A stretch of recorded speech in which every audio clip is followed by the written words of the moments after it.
સમગ્ર દેશની સાથે સાથે ઉનાળાના ધોમધખતા તાપમાં છેલ્લા કેટલાય દિવસોથી લોકો ત્રાહિમામ પોકારી ઉઠ્યા છે। રાજ્યના હવામાન વિભાગ દ્વારા પણ હજુ પણ આગામી દિવસોમાં વધુ ભીષણ ગરમી અને તાપ લાગશે તેવું અનુમાન લગાવાઈ રહ્યું છે। આ તમામની વચ્ચે રાજ્યના લોકોનું રોજિંદુ જીવન પણ ગરમીના કારણે ખોરવાઈ રહ્યું છે। કોઈને કોઈ કામ સબબ ખરીદી માટે કે કોઈ પણ કારણે ગામમાં કે બજારમાં જતા લોકો આવી ભીષણ ગરમીમાં ત્રસ્ત થઈને પોતાના કામો કરી રહ્યા છે।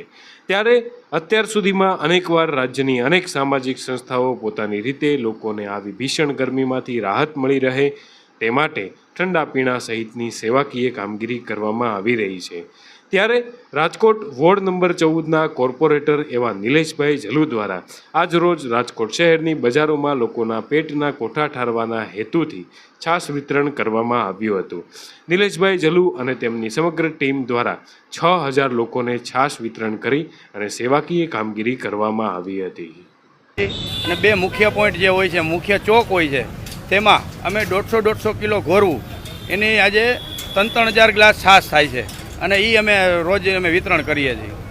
હજી જે અત્યારે આગાહી છે કે 4 દિવસ જે હીટવેવ છે કે હજી વધુ ગરમી પડશે, તો અમારું આ કાર્ય 15 તારીખથી ચાલુ છે। તો જ્યાં સુધી હીટવેવ રહેશે ત્યાં સુધી અમે રોજે રોજ આ 2 પોઈન્ટ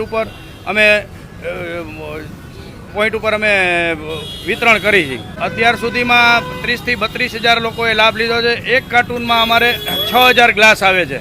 રોજના અમારે એક કાર્ટૂન ગ્લાસ અહીંયા વિતરણ થઈ જાય છે અને એની સામે અમે ઘોરવું 150 કિલો એટલે 300 કિલો ઘોરવું અને સારી છાશ, અને આગામી દિવસોમાં પણ જલજીતવાળો જે ચોક છે એ બાજુ ગાયત્રીનગર મેઇન રોડ ઉપર ચોક છે ત્યાં પણ અમે વિતરણ કરવાના છીએ દરેક જગ્યાએ।